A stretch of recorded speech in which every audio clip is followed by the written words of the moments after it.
Today we're actually refinishing a garage that had cracks and oil stains and just needed some repair to make it look that much better and also more durable throughout the years without having any more maintenance.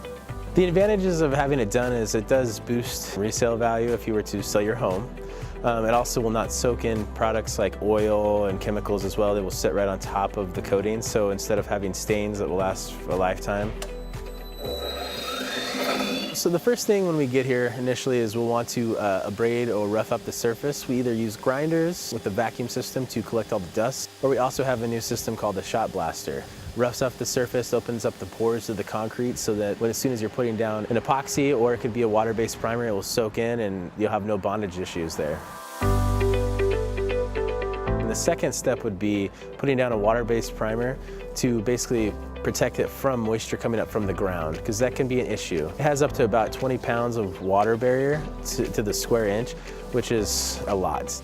And also it helps speed up the process with the next primer coat, which is basically just a colored epoxy primer that we put down next. And right after that, as soon as we put that down, we will throw flakes or little tiny chips that basically look like paint chips over the top of it. With your choice of color, it could be something along a more natural, neutral color, or you can even go into darks, grays, or blacks. As soon as you're done with that, then what we'll do is we'll actually rough up that surface again so that you're not going to have any buildup and it'll be a lot more smooth.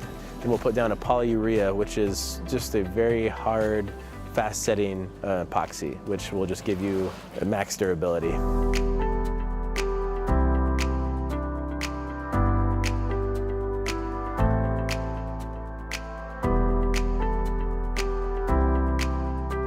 With this product, once it's down and it's set, it is absolutely going nowhere. It will never, ever leave that concrete, and it is just about as durable as it gets.